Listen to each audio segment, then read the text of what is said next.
أكدت وسائل إعلام سعودية وصل طائرة الأمير أحمد بن عبد العزيز بشكل مفاجئ إلى مطار الرياض الدولي، وذلك بعد موافقة حصل عليها الأمير أحمد من أجل العودة إلى السعودية ولقاء الملك سلمان بن عبد العزيز ولي عهده محمد بن سلمان. وقالت تلك الوسائل نقلا عن مصادر وصفتها بالخاصة والمطلعة من الديوان الملكي السعودي أن طائرة الأمير أحمد وصلت قبل قليل إلى مطار الرياض قادمة من واشنطن بتنسيق أمريكي سعودي مع الأمير أحمد، وذلك من أجل عودته إلى الرياض والاستقرار فيها. أوضحت المصادر أنه من المقرر أن يلتقي الأمير أحمد بن عبد العزيز ابن أخيه ولي العهد السعودي محمد بن سلمان، وذلك من أجل مناقشة الأوضاع السعودية والقرارات الخاصة بالمملكة وكيفية إدارتها. وأكدت المصادر على أن ولي العهد السعودي سيبحث مع عمه الأمير أحمد دوره في المرحلة المقبلة والمهام التي سيتولاها، وذلك بعد التدخل من الإدارة الأمريكية التي طالبت الأمير أحمد وابن أخيه محمد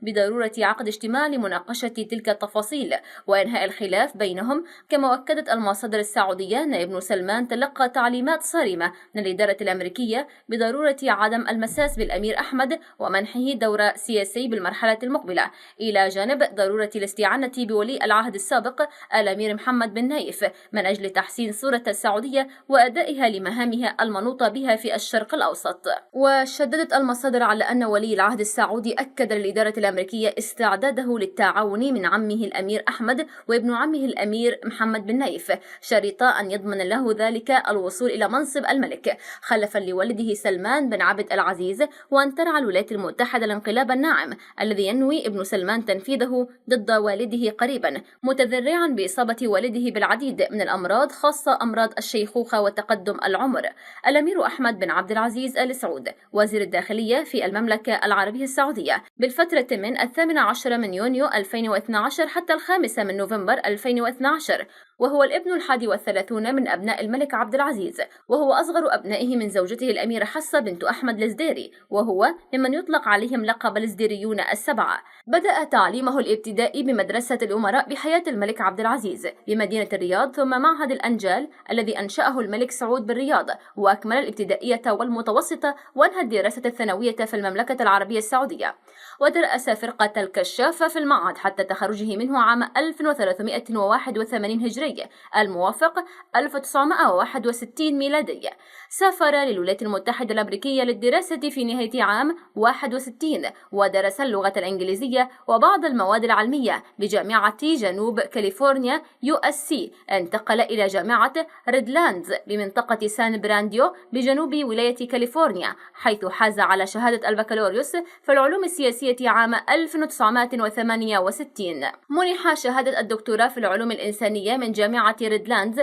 بولاية كاليفورنيا الأمريكية في 26 من يوليو من عام 1999، وذلك تقديرا من الجامعة للجهود التي بذلها ويبذلها في مجال عمله وتجاه الجامعة أثناء فترة دراسته فيها وبعدها. زاول الأعمال الحرة ومنها ترأسه لمجلس إدارة شركة الجبس الأهلية من عام 1389 هجري الموافق 1969 ميلادي حتى نهاية عام 1390 هجري الموافق 1970 ميلادي. في مطلع عام 1391 هجري الموافق 1971 ميلادي صدر الأمر الملكي الكريم بتعيينه وكيلا لإمارة منطقة مكة المكرمة، ومن الأعمال التي قام بها لإمارة منطقة مكة المكرمة هي توجيه متابعة من أمير المنطقة وقتها الأمير فواز بن عبد العزيز آل سعود. كان أول مسؤول على مستوى كبير يزور مناطق جنوب جدة، الليث والقنفذة والبرك، وتلمس حاجة الأهالي هناك، وكانت تلك المناطق متخلفة كثيرا وليس بها طرق معبدة، وعلى إثر ذلك أنشأ الطريق الذي يربط تلك المناطق حتى جيزان. كذلك بجهود كبيرة عقد أول اجتماع للإمارات التابعة للمنطقة بما يسمى الآن بالمحافظات والمراكز، وقد شمل ذلك ممثلين من الوزارات الخدمية كالصحة والبلديات والزراعة والمياه والكهرباء، ونتج عنه تطوير الخدمات عموما مما أدى إلى تحسين الأداء وتحقيق معظم حاجات المواطنين بالمنطقة. كذلك تطوير الجهاز الإداري بالمنطقة بمشاركة من وزارة الداخلية وغيرها. الأمير أحمد أول من بدأ بعمل فكرة دراسات ميدانية للحج باقتراح رفع لوزير الداخلية، ووافق عليه من المقام السامي، وشكلت وقتها لجنة مشتركة من الوزارات المعنية كفريق عمل مؤهل للمهمة، وساهم بمجهود شخصي واستمر بدعم تلك الدراسات، والتي على ضوئها أنشئ ما يسمى الآن بمركز أبحاث الحج. ترأس لجنة تخطيط المنطقة، شارك باللجنة الفرعية للحج وما تبعها في شهر ذي الحجة من عام 1395 هجري صدر الأمر الملكي بتعيينه نائبا لوزير الداخلية، حيث ساهم وتحت إشراف الأمير نايف بن عبد العزيز بعمل تنظيم جديد للوزارة وتطوير قوى الأمن بجميع المرافق. تولى منصب وزير الداخلية في 18 من يونيو 2012 خلفا لشقيقه نايف بن عبد العزيز، وقد ظل في هذا المنصب حتى 5 من نوفمبر 2012 عندما أعفي منه بناء على طلبه، وعين بدلا منه الأمير محمد بن نايف بن عبد العزيز آل سعود. في مارس من العام الماضي أفادت وسائل إعلام أمريكية بأن السلطات السعودية احتجزت 3 من كبار الأمراء في العائلة الحاكمة، أحدهم شقيق الملك سلمان، لأسباب غير معلنة حتى الآن، وأشرت إلى أن 2 من المحتجزين كانوا من أكبر رجال الدولة نفوذا في السعودية، حيث ربطت تقارير بين هذه الاعتقالات والأمير محمد بن سلمان. وقالت الصحف الأمريكية أن المعتقلين الثلاثة هم أحمد بن عبد العزيز الشقيق الأصغر للملك سلمان، وولي العهد السعودي السابق الأمير محمد بن نايف، والأمير نواف بن نايف. وفي وقت سابق أكد معهد أبحاث أمريكي أن الأمير محمد بن نايف هو البديل الفعال للأمير محمد بن سلمان لحكم المملكة مستقبلا. وطلب معهد بروكنز للأبحاث إدارة الرئيس الأمريكي جو بايدن إلى الضغط على الرياض لإطلاق سراح الأمير محمد بن نايف المعتقل منذ سنوات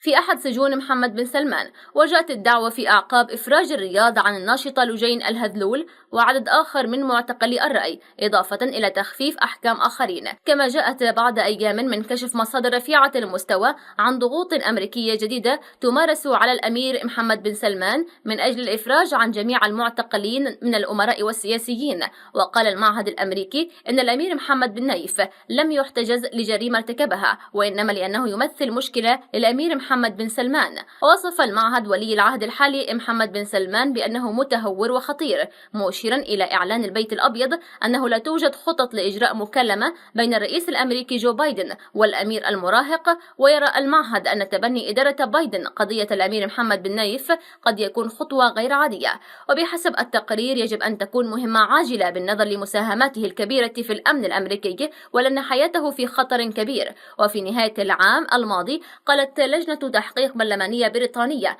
أن احتجاز محمد بن نايف يمثل انتهاكا للقانون الدولي وجزء من حملة أطلقها محمد بن سلمان لترسيخ سلطته. وحذر محامو الأمير محمد بن نايف من أن موكلهم ضحية لهجوم مستمر ومنسق من داخل السعودية على وسائل التواصل الاجتماعي، ما يهدد سلامته الشخصية. ومحمد بن نايف هو نجل الأمير نايف بن عبد العزيز وزير الداخلية الأطول خدمة في السعودية، وتلقى تعليمه في الولايات المتحدة، كما تلقى تدريبات مع مكتب التحقيقات الفيدرالي والشرطة البريطانية سكوتلاند يارد. وتولى محمد بن نايف تدريجيا منصب والده وزيرا للداخلية، ويتمتع بعلاقات جيدة مع الولايات المتحدة، ويعتبر الأكثر كفاءة خاصة في مكافحة الإرهاب. وبحسب التقرير الذي نوه إلى إنقاذ الأمير محمد بن نايف لحياة عشرات إن لم يكن مئات من الأمريكيين وهزيمته لتنظيم القاعدة، وأشار بروكنز في هذا الصدد إلى إحباط وزارة الداخلية السعودية مؤامرة من تنظيم القاعدة لمهاجمة قنصلية الولايات المتحدة في جدة عام 1998، وحينها كان نائب الرئيس الأمريكي الجور هناك يستعد للقاء ولي العهد السعودي الأمير عبد الله بن عبد العزيز. ولهذه الأسباب كان الأمير محمد بن نايف مقربا من الإدارة الأمريكية في عهد الرئيس السابق باراك أوباما ونائبه جو بايدن. وصفه المدير السابق لوكالة المخابرات الأمريكية جورج تينت بأنه أهم شركائه في قتال القاعدة والأذكى والأكثر إنجازا بين جيله. وفي إبريل نيسان 2016 قام الملك سلمان بن عبد العزيز بترقية بن نايف ليكون وليا للعهد،